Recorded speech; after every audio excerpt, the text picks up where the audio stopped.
What's up, SNA Assassinators? This is Super Ninja Austin back here with another video. And this is the wrestling news on March 1st, 2025. Yeah, this is the first day I'm going to be doing the first day of March. I'm going to make my first SNA video. And I'm going to, for y'all today, and we're going to be talking about the wildest and intriguing wrestling news stories and rumors that you assassinators need to know, and including what could have been like in the WWE CW, the December to December, like in the Extreme Elimination Chamber, and the WWE Elimination Chamber 2025 full and final card, and AEW's Jim Ross like address issues with WWE's Eugene character. Okay, I'm coming. Yes. And AEW Marina Shafir nearly opens up a coffee shop. And Big E opens up about community he experienced after breaking neck. And Mick Foley says he had a match that that's not gonna get my attention. Anyway, I'm gonna do that. And Mick Foley says match with this current WWE star is his favorite and on his career and much more. Excuse me for a moment. I'm gonna talk more as soon as I get this taken care of.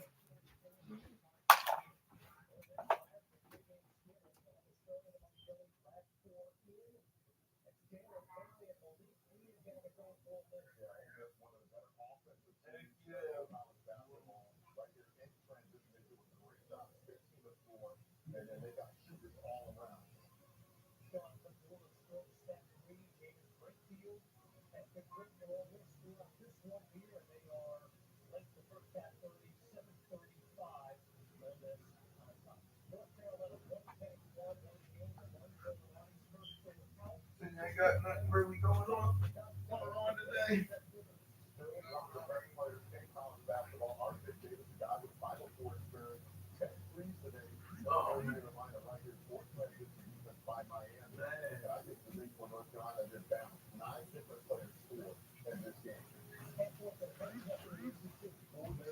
I get to feeling better soon.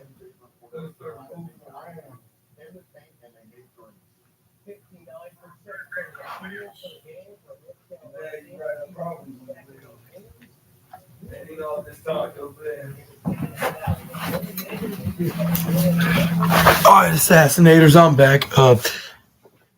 And then also,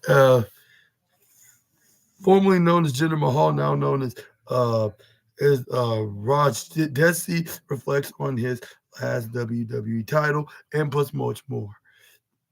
Please make sure to hit the subscribe button and the post notification bell for more daily wrestling news videos and wrestling review videos. And also make sure to check my other channel out, SNA Entertainment. It's on the other channel, which you can watch the 3 of my videos that I already made.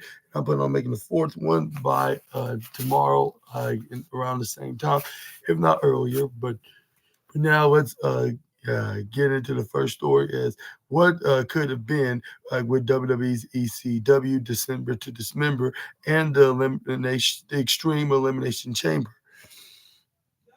The history of professional wrestling is full of moments like that went one way and not the other, altering the course of individual careers, promotional runs, or even the entire industry. But what would have happened if some of those moments had gone the other way? This is what could have been. For the inaugural edition of the column, with WWE Elimination Chamber 2025 officially upon us, the Wrestling Inc. staff looked back also 20 years to another Elimination Chamber match. This one have yeah, even more like extreme like than the others. Like on on December 3rd, 2006, like WWE put on a pay-per-view presented like by the newly established WWE's ECW brand, like called December to Dismember, like with major creative disagreements, cleaving the locker room. Only like two matches actually built like up or advertised. Like with anything resembling competency, like and a main event that saw the the brand's popular rising young stars eliminated at the very beginning. Like December to Dismember is remembered today as one of the worst pay-per-views in WWE history, and for good reasons. Yeah, absolutely. I would say that. Like this is, and I think this is probably the, I'll say, like the second ECW exclusive pay per view they put out there, and the only one that they did overall, through the years of WWE's ECW, only featured the ECW title being defended, like in pay per views. I'll say half the time, like in WrestleMania events or Royal Rumbles, or Survivor Series, SummerSlam, maybe sometimes the B plus pay per views like Night of Champions, the Bash, and whatnot. But the ECW title was being treated like a mid card title rather than a world championship. Well, at least like in the second half of the years, like of the ECW brand being noted, but the show was such a disaster that Heyman departed like the company in its aftermath, like leaving like the the fled the fled the fledgling ECW brand to the unfortunate mer- mercies like of Vince McMahon. It limped like along for the more years before being put out of its misery like in 2010. A fate like that could potentially have been like avoided like with a show that didn't feature matches uh, like uh, Ariel and Kevin Thorne versus Kelly and Mike Knox, or even Paul's Mahoney versus Matt Striker, or meanwhile, like the popular rising young star had suffered like the first of many career setbacks in WWE. But it's possible December to Dismember, and everything that came after it, only gave him the fuel he needed, to become like the version of CM Punk like we know in 2025, and who will also also as it happens be competing in the Elimination Chamber once again on Saturday night tonight.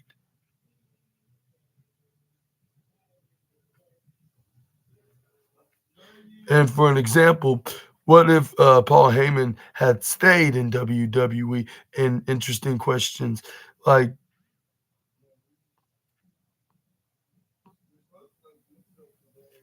WWE ECW will forever be a shining example of what could have been in professional wrestling. History, and December to Dismember is the starting point of where WWE's iteration of ECW went wrong. The ECW reboot was still in its infancy, when it produced this notorious pay per view, and that didn't bode well, for Heyman, who fans already knew and loved as the head of the Extreme brand. Behind the scenes, like Heyman disagreed with Vince McMahon on also every aspect of the show, but McMahon blamed the man once known as Paul E. Dangerously for for abysmal abysmal attendance and international buy rates of the show. In the end, it was December to Dismember. The broken the camel's back as yeah, as Heyman was fired or sent home or walked out depending on which version of the story you believed in. If Heyman had stayed regardless to to the situation on the December to Dismember, likely wouldn't have been ECW's one and only chance at a brand exclusive pay-per-view.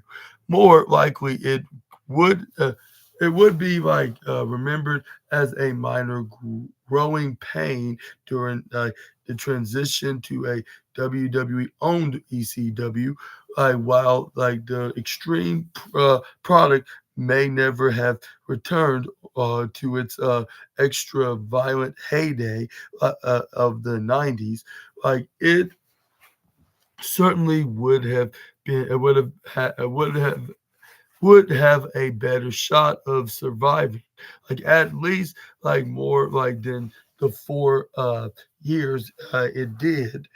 Like it says, under Heyman's careful eye, more ECW originals who fans wanted to see on the revamped brand would likely have had such more airtime compared to the homegrown stars of the likes of Bobby Lashley, who McMahon wanted to push. Though it certainly can't be said that WWECW would have survived to 2025. It's interesting to think about what its legacy could have been today. Had it grown, hadn't gotten even a few more years under Heyman. It it seems prob the probable that it would have been remembered more fondly by WWE fans rather than the joke in the cautionary tale it is today. And also on adding to the matter, what if CM Punk could have won the Extreme Elimination Chamber match? And also more interesting questions. It says the voice of the voiceless himself has become a household name to professional wrestling, to professional wrestling fans across the globe, with the trajectory that his career has taken. But but would that still be the case if he had won the Extreme Elimination Chamber match? And the interesting question, would he have still gone on to cut his infamous promo, which is the pipe bomb promo that is known today, 14 years later, like left WWE and also left WWE in 2014 after a mere a mere a myriad a myriad of frustration like and the professional uh wrestling business altogether, shortly after rejoined it as a member of the AEW roster, had a plethora of controversies, like in the company, been fired, and returned to WWE as a bigger star than ever before. And the curious questions, all all it took was one listen to the reaction that the fans gave to Punk, like at December to Dismember, and it instantly became like clear that he was incredibly over, like especially given that he was new to the main roster. Like in just a little over like a year into his WWE career, like fans wanted to see a fresh face like CM Punk, like win like the ECW title, and then like ECW Booker Paul Heyman like wanted him to win the Extreme Elimination Chamber.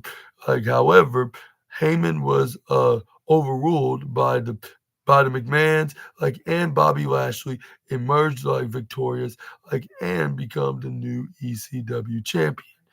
It was a truly baffling decision, as was like the spiteful add on of add on of Punk being the first one like eliminated like from the match instead, but one that may have been crucial like to shaping the wrestlers the wrestler Punk like later like became like with the chip on his shoulder like have grown so big, like the bad blood gotten so thick like that Punk was willing to walk out of WWE like for a decade, and yeah, that Punk like the decade in the in the yeah in the confusing questions, like if not like for the disrespect shown to Punk by he have been like so motivated to rub his success in Vince McMahon's face, like in the understandable questions, like and it looks like something tells me he will do that one thing, which that one thing, like, but we just have to wait until the next couple months, or maybe even wait till the night, like to see where's the direction going to be. And either way, let's hope it guarantees him a shot at the main event of WrestleMania. But anyways,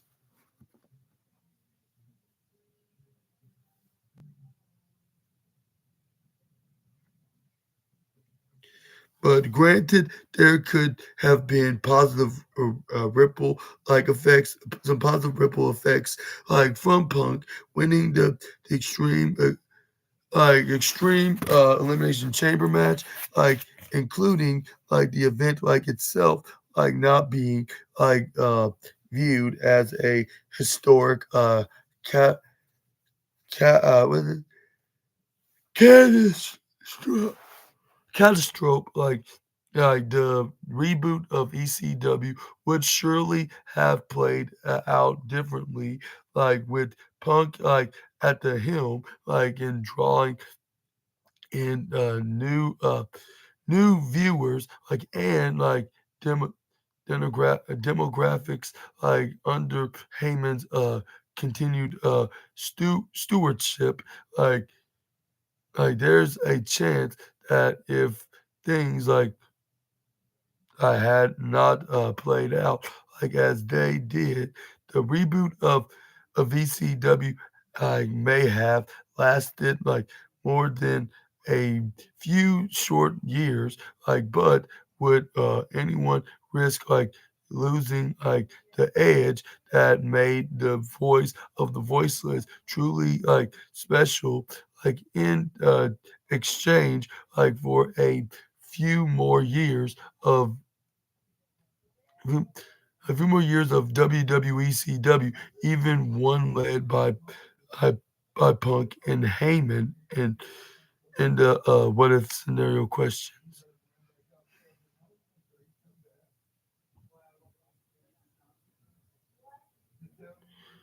But what are your thoughts what's your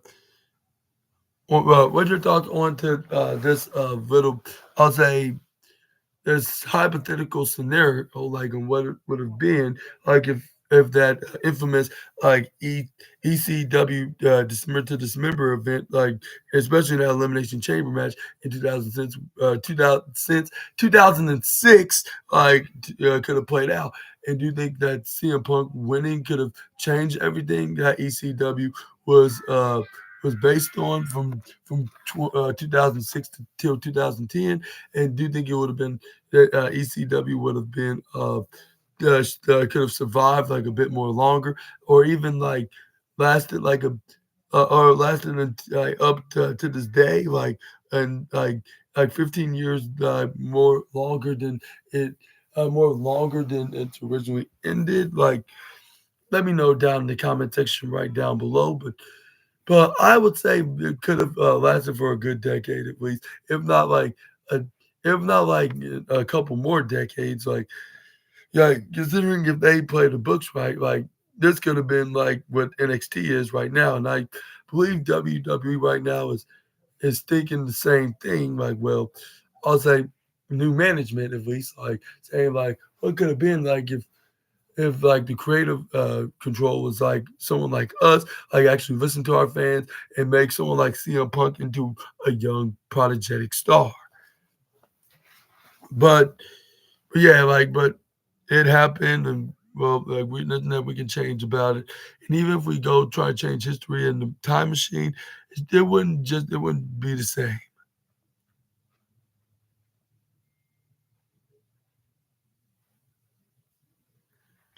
But next up, we got the WWE Elimination Chamber 2025 full and final card. Like tonight, like is the 2025 edition of the WWE Elimination Chamber set to take place in Toronto, Ontario, Canada's Rogers Center. Like, not only like will the show feature like two titular chamber matches, but the men's chamber match will mark John Cena's final appearance like in Toronto before he retires at the end of the year. John Cena will indeed face like former rivals such as CM Punk, Drew McIntyre, and Seth Rollins, Damian Priest, and then like and the latest one on the list is a YouTuber star or YouTube star Logan Paul. The winner will go on to face undisputed WWE champion Cody Rhodes at WrestleMania 41.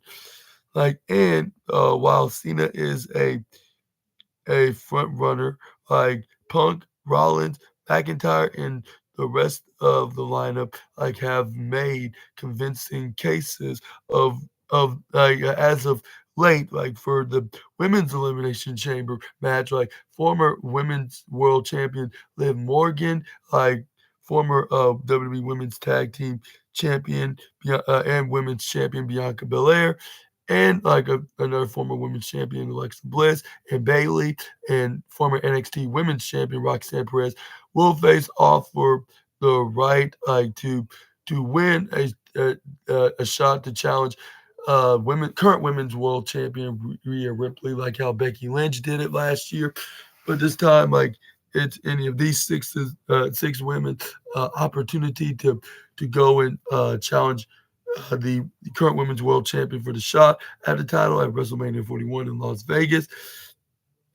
Morgan has plenty of history with Ripley, like as the two feuded for much, like pretty much the whole, the mass majority of last year of 2024, making her a front runner, like to win like the match. But the newly returned Alexa Bliss is certainly a wild card, like as she doesn't have the history that other competitors have.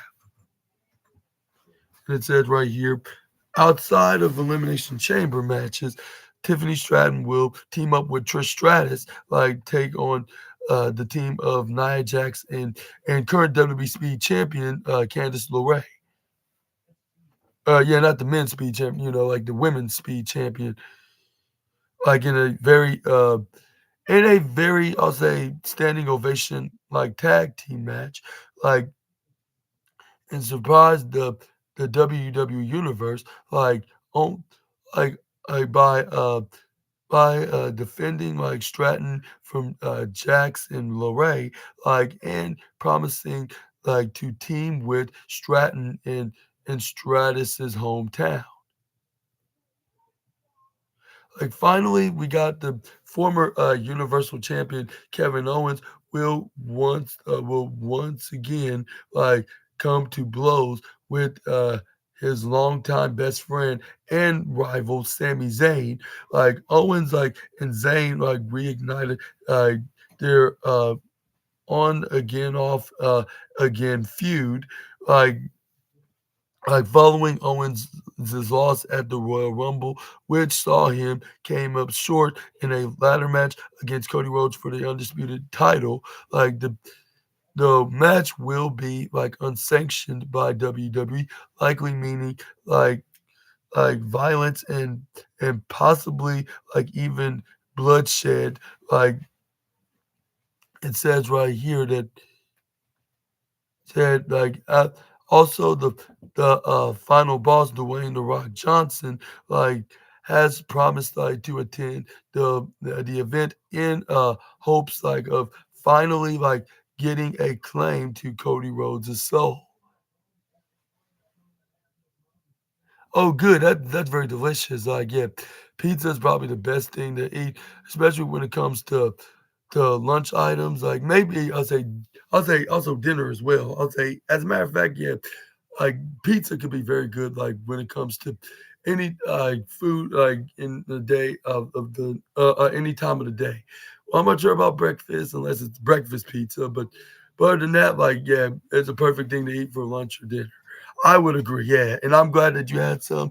Like, hopefully, it was very delicious. And do you have any toppings on it, or was it just plain cheese? Like, you can just leave it down in the comments, like if you want to do so. But yeah. Anyways, we got.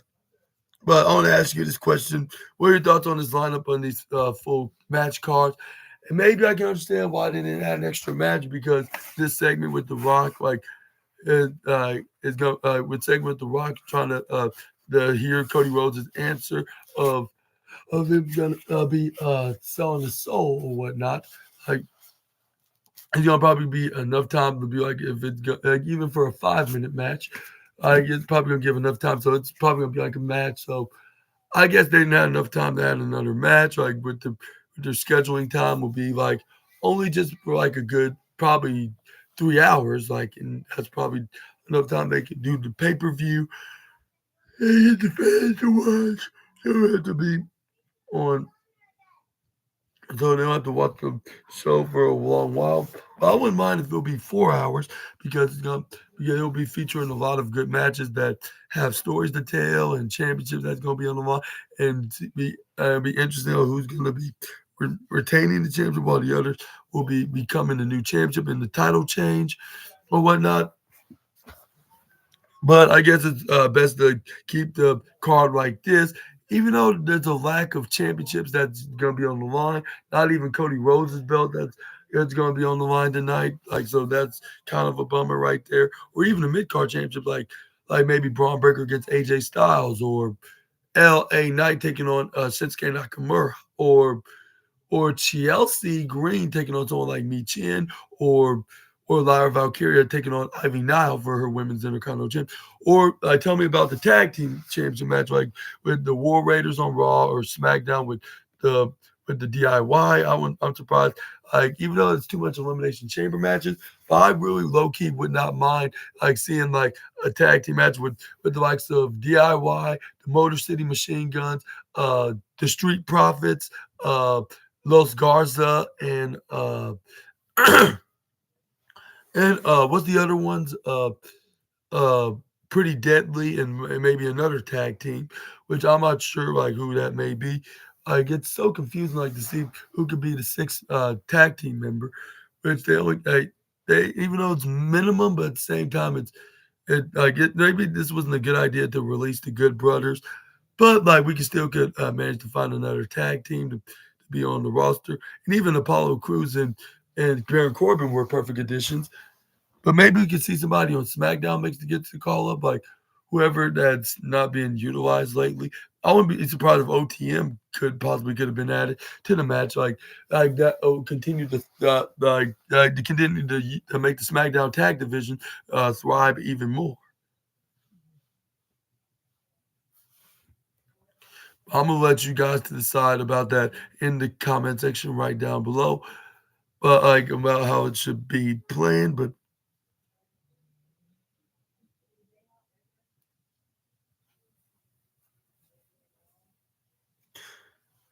But yeah, I guess it's good like it is. But even though like I wouldn't care like if it's too many elimination chamber matches, like this is to show like that the SmackDown tag team division is the probably the primary relevancies of the show, like because it has plenty of competition and many contenders that could be tag team champions in the foreseeable future. But like, and I think it's gonna be leading up to, but I guess it's probably a blessing in disguise, turning into a ladder match for the WWE Tag Team Championships. And I hope that they do something with the War Raiders defending their World Tag Team Champion against someone like the New Day, and maybe that New Day will have their moment, but it'll be the way the fans do not want it to be. But anyways, like moving on, we got AEW's Jim Ross address like his issues with WWE's Eugene character. WWE fan favorite Eugene quickly crept like into the hearts of the audience, and by copying like the finishers of many of his favorite wrestlers, like Eugene seemed like to be like a successful act. Like, however, according to Jim Ross, the character like had several like issues that ultimately like hindered like any momentum. Nick Dinsmore, like the man behind the persona, like could drum up. Like, and this is what, and speaking on his own, and this is what, and yeah, during his Grilling JR podcast. Mama will open these cards. Okay. Follow me. But and then go be down with the podcast. So come on. Trey, you Uncle Julian's already in the middle of his podcast. Why don't you be afterwards? No. Like why is he? Just come on. No, like I'm halfway done anyway, so there's no point of just doing that and then doing. Trey, you Uncle Julian's doing it. Trey, you're pulling on the. You're gonna rip it if you're gonna be doing that. Trey, you.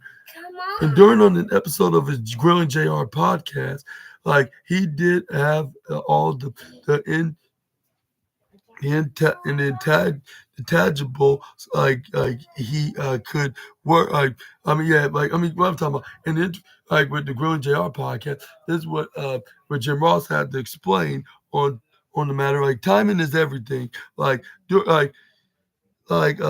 he did have all the intent the integ the integ the intent the intangible like he could work like he was reliable, like was entertaining, had a good personality, but like his gimmick like as Eugene was a little weak, like the Eugene gimmick wasn't layered, like despite like how like hard like Dinsmore like worked to do like everything he could to get like his character over. Like his character, the Eugene character, like did have like a ceiling. Like it was not taken seriously.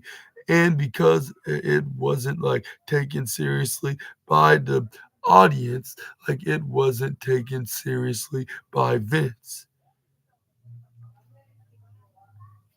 Like in the past, like Dinsmore like has addressed claims that Eugene was an offensive portrayal, like and like slated that he's personally never had anyone approach him and suggest this neither. Like while he was signed like to WWE, nor like uh, during modern times.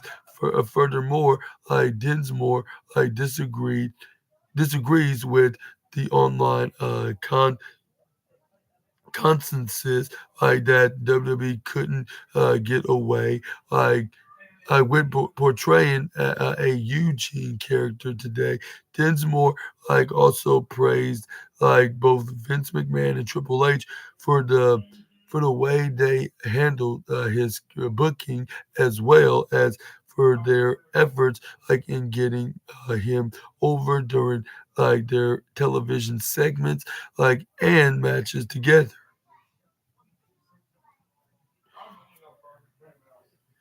But what are your thoughts? What are your reactions to Jim? What are your thoughts on Jim Ross's opinion on what are your thoughts on to the Eugene character of like what it could have been like? And do you think that it should have been? Do you think he should have been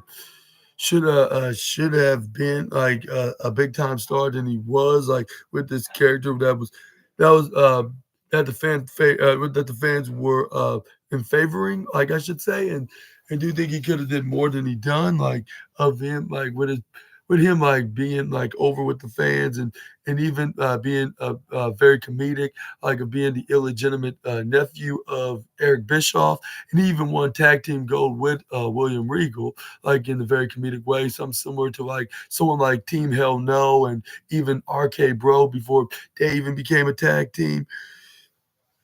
Like before, like the likes of Daniel Bryan and Matt Riddle even joined WWE at this time. Like this was like years ago.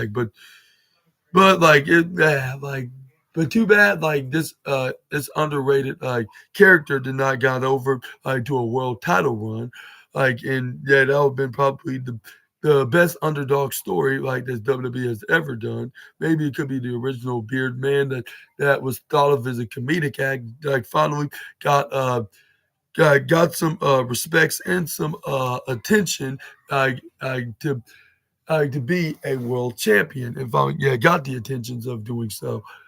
But yeah, like it was good while it lasted back from like from almost 20 years ago, if not already. But anyways, let's move on to the next slide.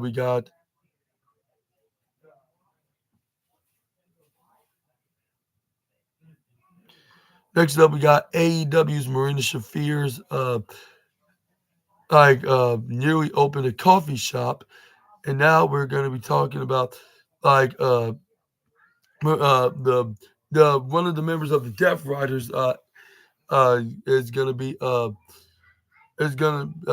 talking about like her time like of running a coffee business like in, a coffee business like outside of the wrestling subject like and with the deaf and like but like in her inside a wrestling business, I mean not wrestling business, her career like as being a professional wrestler, I mean like might be wreaking havoc, wreaking havoc like in AEW, like as with the Death Riders in 2025. But there was a time like in her life, like where being a professional wrestler didn't even cross her mind.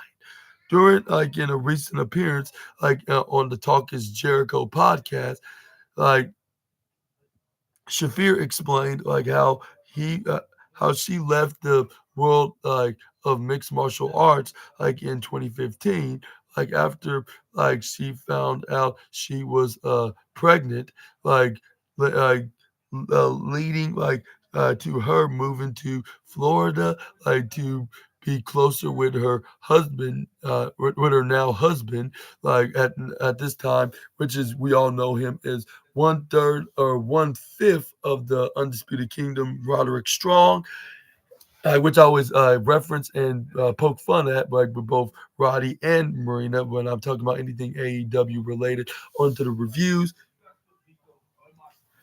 While Strong was preparing for his move to WWE, Shafir revealed that she was pregnant, and she also entered the coffee industry. She she revealed, like, he was living in Orlando, but I was still living in Tampa, working. I was working at Buddy Brew Coffee in Tampa, and I worked there through my entire pregnancy. And I'm thinking, all right, the world is my oyster. I'm going to own a fudge on unsweetened chocolate kiwi killing coffee shop, and manage the coffee shop. We're going to take this coffee industry by storm, right? And exciting questions. Shafir eventually moved to Orlando, and after she gave birth in 2017, she got back into jujitsu and combat training, fight around the time that the four horsewomen of MMA, like one of the four, horsewomen of MMA, ideas starting picking up momentum, along with Ronda Rousey and Shayna Baszler and even Jessamine Duke from the UFC. The four horsewomen never truly took off in WWE, however, but Shafir was given the opportunity to join WWE after finding out the company was interested in using the group, despite Shafir being pregnant during the discussions, bringing Troy with, and then it's what she added onto the matter, of completing her story, in the interview, saying, bringing Troy with me, to those tapings, just to say hi to his dad, and then I would leave. But they wanted us there, as the four horsewomen, and they still really wanted to do that. So I got the opportunity, to work for NXT, and I would have been an idiot to say no. And what's your thoughts on this very shocking story? Well, I would say not that, but shocking. If you know her outside of the squared circle or the octagon, in both the MMA and the wrestling business, you'll probably know a lot of things about her. Probably if you know her personally, of course. But yeah, what are your thoughts onto this? And if she went with this coffee idea, do you think we'll ever see her become a professional wrestler, even for AEW?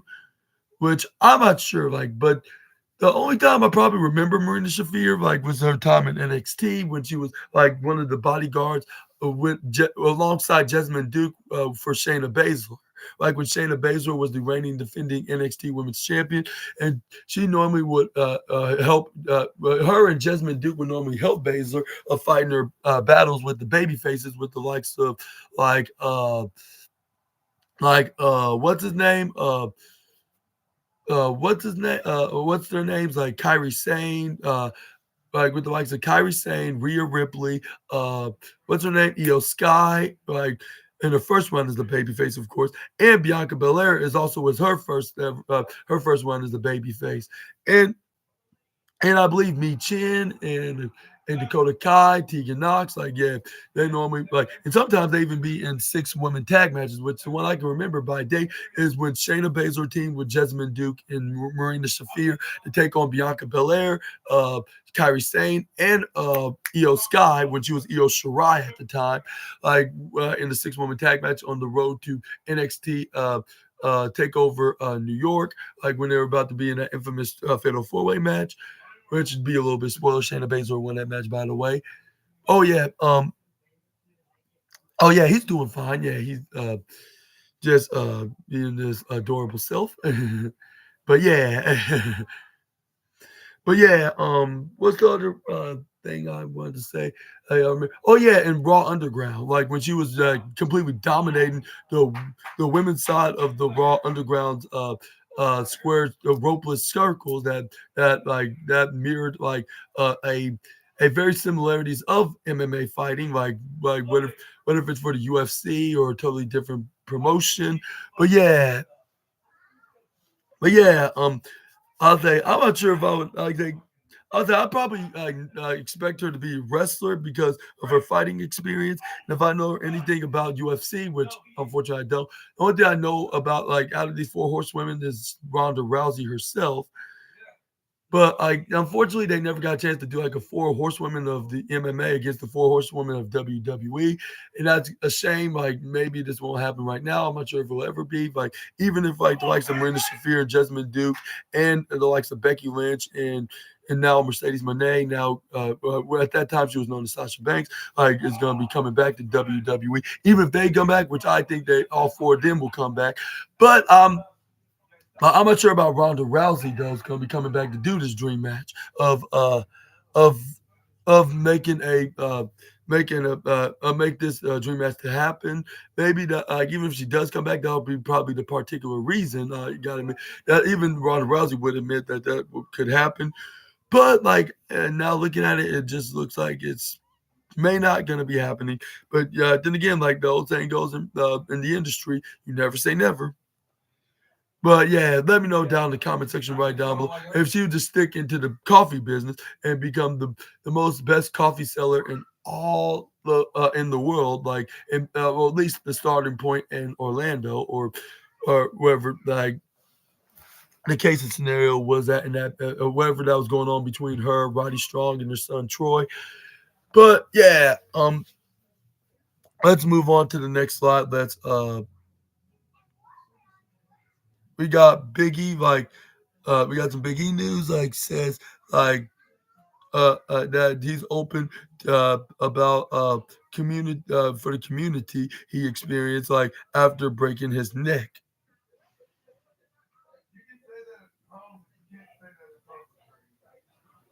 And yeah, and since ever since he's been a personality ambassador like of the company in the meantime until his neck heals, almost any fandom, like the online pro wrestling community has a reputation for being quite harsh to performers, though it's not it's not spoken about like as often. Like there are positive like aspects like of wrestling's fan base as like well, like with wrestlers like often like receiving a great deal of support in the wake of injury, appearing on the X Pod 97, like WWE Big E like explained like how like he felt like the love like from wrestling fans after breaking his neck in March 2022. He he explains, I really feel like the community has rallied like behind me in ways that are beyond humbling for me. Like I appreciate all the love these days. The fan support like often like manifests like in the form of hatred like for the current iteration like of the new day, like with former allies of Kofi Kingston and Xavier Woods berating and demeaning Big E on the episode of Raw late last year, cementing a heel turn for the first time in a first time in years, perhaps a decade. Upon hearing the derog the derogatory things about the New Day being shouted in the streets. Big E said that he usually has an ignition an initial negative reaction before realizing that the fans are showing their support for him. In addition, to the engagement of fans, Big E has also felt a sense of community among pro wrestlers. Like the performer named Mustafa Ali, Peyton Royce, and Billy Kay of the Iconics, like as some of his peers, who reached out and made an impact on his outlook. And this is what Big E added, like every text message, every call I got, it all meant something to me. Don't be afraid to lean on your family, on your friends, on the people near you. We need each other, and I think too often in our culture we have this sense of individualism. Too often we forget how much we need each other. We forget the importance of community. But what are your thoughts on to Biggie's yeah what are your thoughts on Biggie's uh, the comments on this interview, and do you think that we could ever see him be back in the ring? And what are your thoughts on to him being the personality ambassador and that uh, an occasional pay-per-view kickoff commentator, I guess you could refer him as. Which, speaking of the former WWE champion, I believe he will indeed be on tonight's Elimination Chamber, being on the pre-show at least, with the likes of Booker T and Jackie Redmond and even Wade Barrett, to open the show, and hype things up for the pay-per-view. We got even though it's a very few matches, but they're going to be very intriguing on to what's going to lead into the next, which I praise WWE for doing so, about on the road to WrestleMania. Like yeah, I give kudos to them for making this a success, and also let's move on to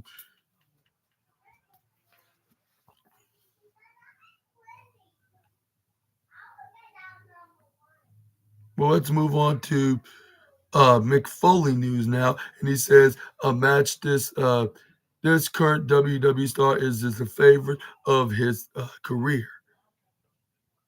And before I continue on, say, when do you think that Big E will make a return to WWE? And when do you think his neck will be back, from being back together? Which some might say that might take a very long time before that will even happen. But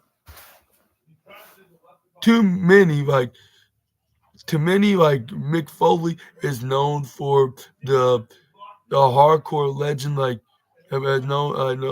as the hardcore legend, at WWE Backlash 2004. However, the veteran seemingly met his match, like when a 24-year-old young Randy Orton defeated him in a bloody hardcore match for the Intercontinental Championship. Like still, like Foley like considers like it like the favorite bout of his respective in-ring career. And this is what he said like on the interview love for the love of wrestling. Like my favorite match I ever wrestled was Backlash to against Randy Orton in 2004. Just everything seemed to click, and you could just sense like even like during the match like that Randy's trajectory was changing like in a hurry. Like it took me like all day to get home because at Edmo- Edmonton's like a long way from Long Island. There was a flight delay, a baggage delay, and by the time I got like home, like Raw was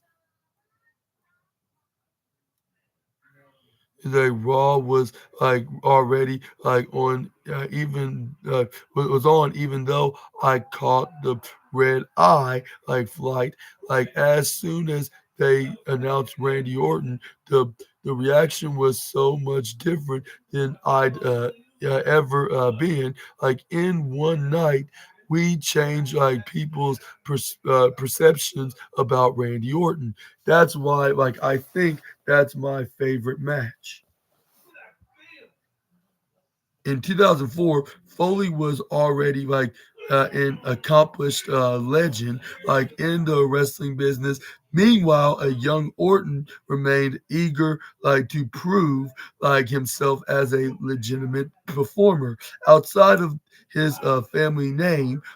Though a, a back first landing on thumbtacks, a RKO into a barb barbed wire bat, like and his win, his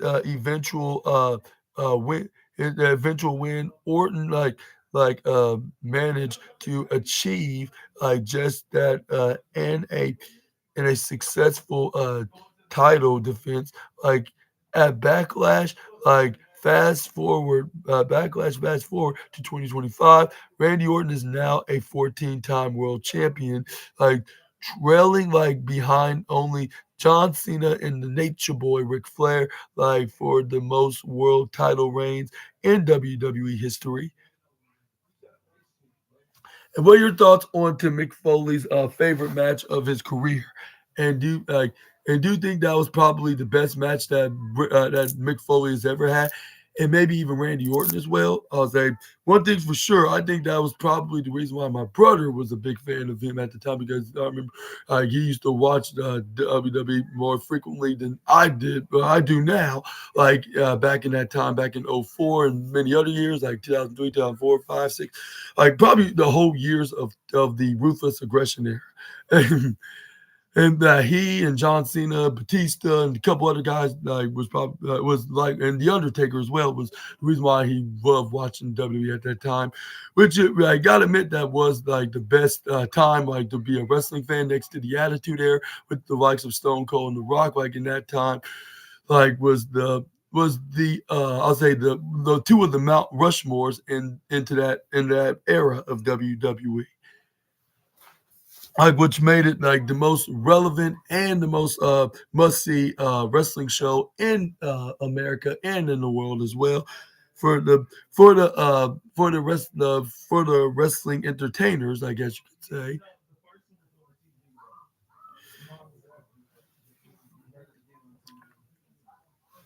But yeah, let's but yeah, and then for Randy Orton's perspective, that just helped him lead into winning his first world title, which he became the youngest world champion, and also even though it was only for 4 weeks, and also but despite that, he won plenty of more championships, like 13 more to be the exact, and become a 14-time champion, which I assume he's gonna make it to 20.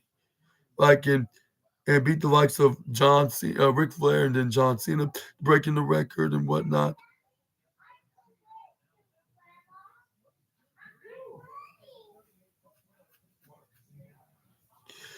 But we're gonna end today's wrestling news with some Raj Desi news, formerly known as Jinder Mahal, and he reflects on losing his WWE title.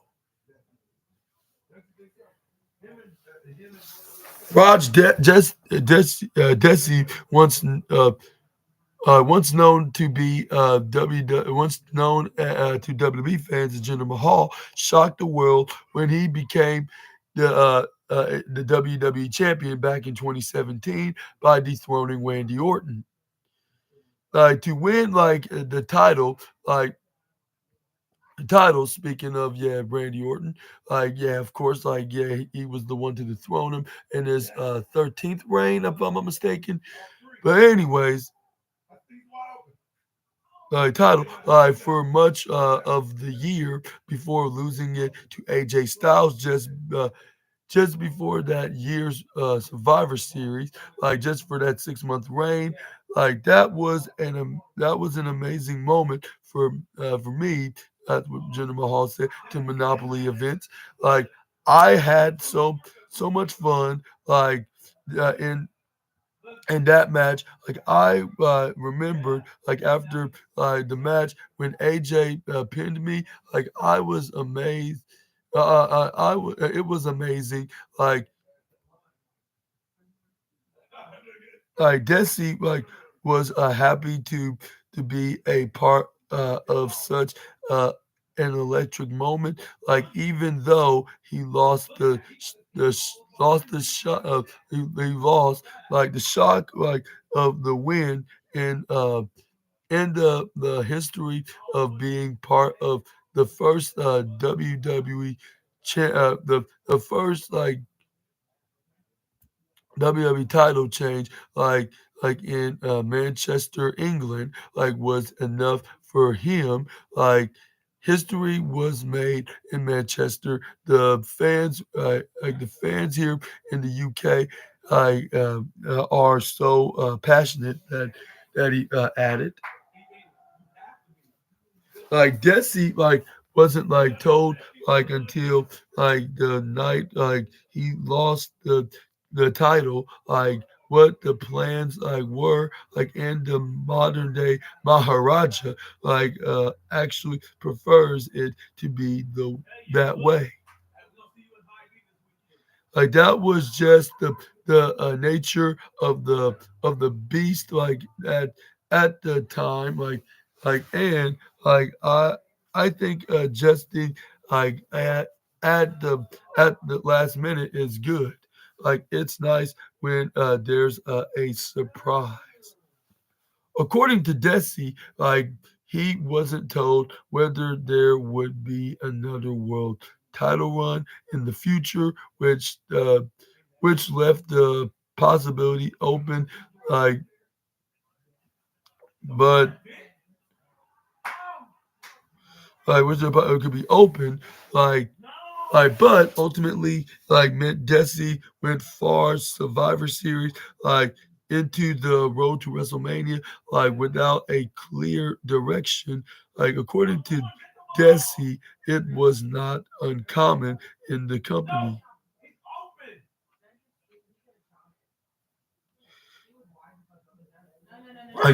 They don't tell you because they don't know what's going to happen in the future. That Desi continued noting the predictability of wrestling makes concrete plans important. But what are your thoughts onto this? What are your thoughts on this revelation from the now Raj Desi?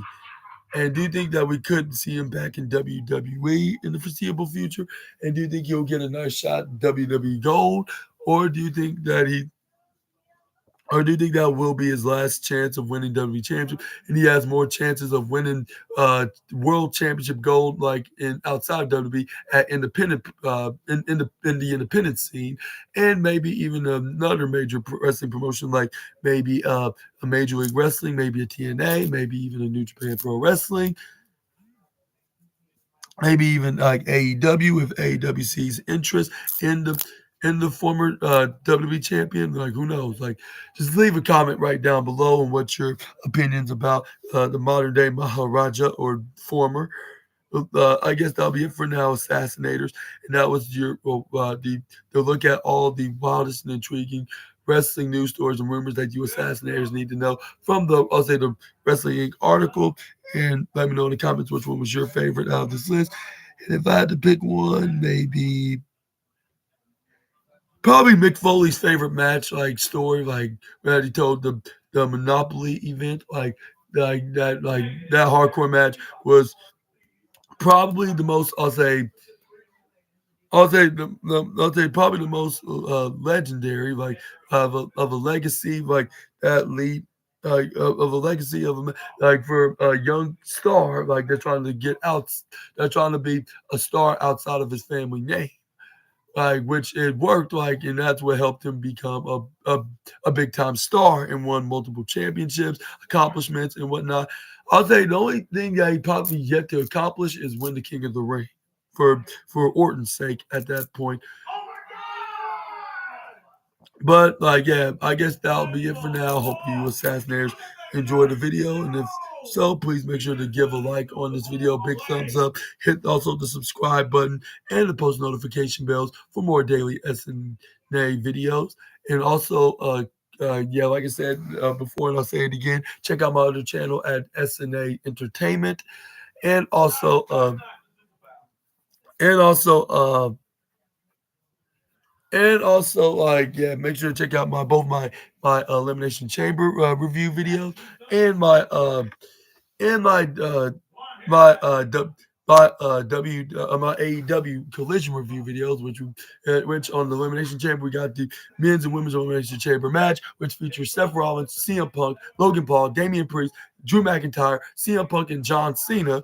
And on the women's side, we got Naomi, Bianca Belair, Alexa Bliss, Million Dollar Bailey, which I'm surprised. I'm surprised and not surprised that Kettle Chips is at the at Toronto, Ontario, Canada tonight.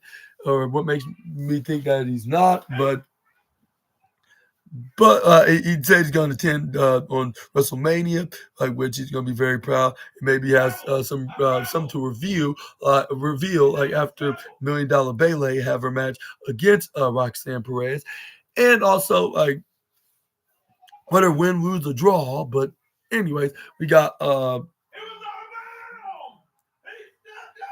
but anyways, we got and who else was in the match? Yeah, Roxanne Perez and Liv Morgan.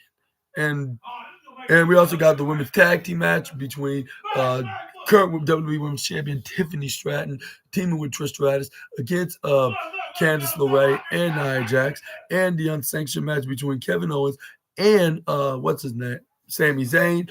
And we got the segment like when if the Rock, if Cody Rhodes is going to sell his soul to the Rock, will sell it or will he decline the Rock's offer, even if he has so much to offer, which features probably everything that he desires to have, but he would rather continue scratch and claw and earn his way to get to the tippity top and uh, and like and appreciate it a bit more than he would ever do if he if he if he if he if he like does like get a WW if he does get like the opportunity, but well, but yeah, now but we're gonna have to see. Like, let me know in the comments what's gonna happen on there. But the only thing I know on AEW Collision is the tag team match between Undisputed Kingdom's Kyle O'Reilly and Roderick Strong taking on FTR, and we got Adam Cole taking on what's his name, Daniel Garcia for the TNT Championship, and I sure hope that y'all enjoy the video, and I hope you enjoy those future videos. And let me know in the comments who's gonna walk out of Collision as the TNT champion as well. Like, and it's gonna be very exciting. Hopefully, y'all gonna watch my review videos and maybe watch the show. Like, but but also I hope that y'all are having a very splendid Saturday, and I'll see you next time with some more SNA content until we meet again. Super Ninja Austin out of here. Bye bye, my assassinators for now. And I'll see you in the next hours. Peace.